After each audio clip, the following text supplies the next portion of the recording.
Bueno, hace exactamente 6 días, justo el 10 de diciembre, cuando el gobierno cumplía un año de administración, el presidente Fernández formulaba esta declaración junto al ministro Ginés González García en un rimbombante anuncio que incluyó esta definición. Hemos suscrito el contrato con el Fondo Soberano de la Federación Rusa. Lo que dice es que vamos a poder contar con las dosis suficientes para vacunar entre enero y febrero a 10 millones de argentinos y argentinas. Los tiempos de entrega se estiman que vamos a tener una primera remesa de alrededor de 300.000 dosis antes de 600.000 dosis para vacunar a 300.000 personas antes de fin de año, que durante enero tendremos alrededor de dosis suficientes como para vacunar a 5 millones de personas y que en febrero se completará el resto de las dosis necesarias para poder alcanzar la vacunación de las 10 millones de personas que estamos previendo. Bueno, esto ocurrió hace 6 días. Sin embargo, ayer el ministro Ginés González García atribuyó a un problema de aviones un inconveniente justamente con la vacuna rusa.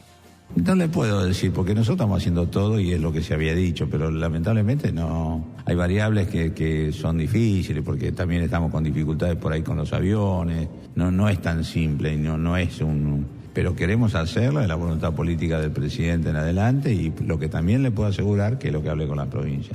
Las vacunas que lleguen van a ser distribuidas con equidad absoluta según necesidades de cada provincia argentina. Y arriba de esta historia, el ministro presentó un conflicto inexplicable con la compañía Pfizer.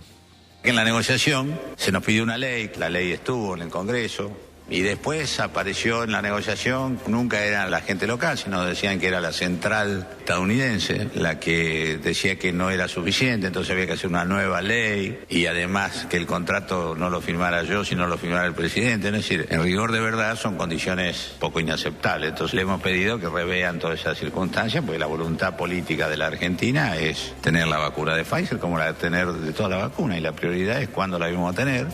También ellos es cierto que cambiaron las condiciones, en el sentido que al principio, ¿se acuerdan ustedes que yo hablaba de que teníamos una propuesta de tener algunas vacunas en diciembre? Bueno, ahora era de Pfizer, era diciembre, enero, febrero.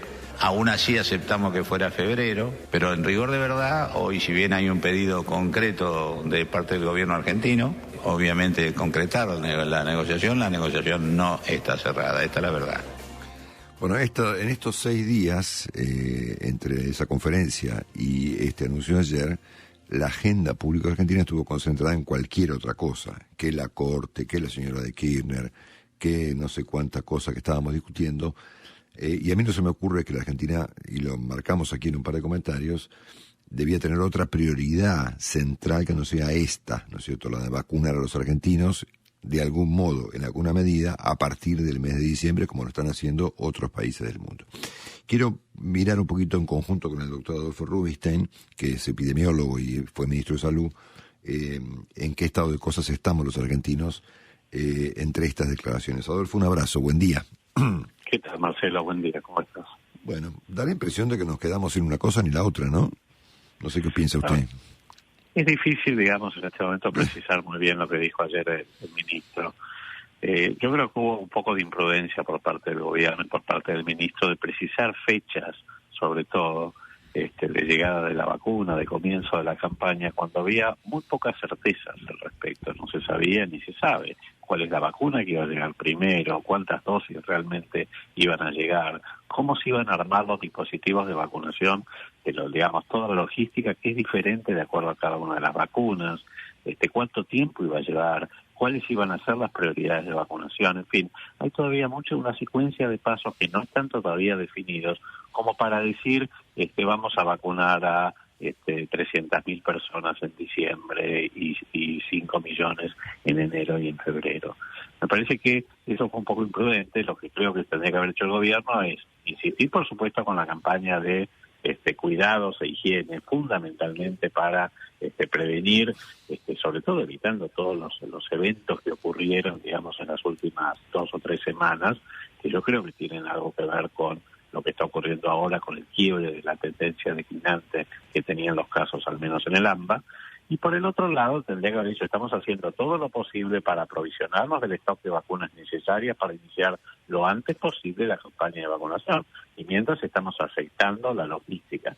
Me parece que eso hubiera sido más prudente. Al poner fechas, lo que pasa cuando no se pueden cumplir, porque estas cosas eran previsibles que pudieran ocurrir, sobre todo porque las estimaciones de producción de las empresas farmacéuticas se han reducido, digamos, eran muy optimistas al principio, se han reducido. Por otro lado, por ejemplo, en el caso de la vacuna de Pfizer, está muy concentrada la producción y distribución en los países europeos y en Estados Unidos, con lo cual hace mucho más difícil que se puedan cumplir esos plazos.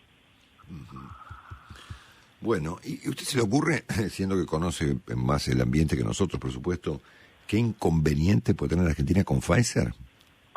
No, la verdad que desconozco. No sé la ley, digamos, que se ha sancionado en el Congreso recientemente. En realidad, lo que le da a las empresas farmacéuticas y a los gobiernos también comprometidos en la producción de vacunas es una prórroga de la defensa de inmunidad soberana. Lo que dice es que cualquier litigio se tiene que resolver en el país de origen, que ha sido un requerimiento que han exigido la mayoría de las empresas para acelerar su proceso de producción. Más allá de eso, yo no conozco ni sé que Pfizer le esté requiriendo algo en especial al gobierno argentino. La verdad que no lo conozco. Uh-huh. ¿Qué ocurriría con la eventual segunda ola de no haber vacunas disponibles? Yo creo que cuando llegue la segunda ola en Argentina, que creo que va a ser indefectible, sí, obvio, claro. Esto va a ocurrir probablemente en abril-mayo, depende también de las temperaturas, porque este virus se está concentrando cada vez más en los climas más fríos y más secos. Pero, digamos, supongamos que va a venir en abril-mayo. Yo creo que hay dos razones por las cuales uno esperaría que la segunda ola en Argentina y en nuestros países sea, digamos, un poco más suave que la que tiene lugar hoy en Europa, por ejemplo. Una es que aquí la meseta de casos, con un alto número, se prolongó durante muchísimos meses, lo que implica de algún modo que una buena proporción de la población argentina ya está expuesta al virus. Probablemente estemos en 1 de cada 4, 1 de cada 5 personas. Y por el otro lado, porque para abril-mayo sí es verdad, la campaña de vacunación va a haber comenzado, probablemente me esperaría que empiece en la segunda quincena de enero o en febrero, con la vacuna rusa en principio, y claramente esto implicaría que se va a vacunar, digamos, inicialmente a la población más vulnerable, que es la que tiene mayor mortalidad. Con lo cual lo que primero se va a ver es una reducción de la mortalidad, de la letalidad, y recién al cabo de varios meses se va a empezar a ver una reducción del número de contagios. O sea, la segunda ola probablemente pueda ser morigerada por estas dos intervenciones. Adolfo, ¿qué nos puede contar usted de la vacuna rusa? ¿Qué sabemos de ella, siendo que por el momento la información respecto de sus detalles, efectividad, etcétera, no es demasiado pública? No, básicamente lo que conocemos es lo que han tenido los anuncios de prensa, porque las publicaciones científicas de las fases más preliminares, o sea que estos resultados que se han anunciado recientemente no han sido publicados en una revista científica, más allá de que el mismo anuncio dice que se va a publicar próximamente.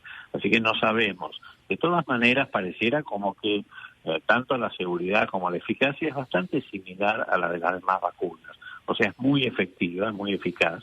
Y esto es muy bueno porque más allá de las diferentes plataformas de desarrollo que tienen las vacunas, porque esta vacuna es parecida a la de AstraZeneca, la Sputnik 5, pero diferente, por ejemplo, a la de Pfizer, todas están demostrando una efectividad similar, lo cual es bueno. Ahora, por supuesto que faltan más tiempo de seguimiento y no es lo mismo, sobre todo tanto un medicamento nuevo como particularmente una vacuna que se aplica a millones de personas, no es lo mismo cuando uno monitorea los efectos adversos en un ensayo clínico que cuando una vacuna, por ejemplo, se aplica a poblaciones enteras, a millones de personas.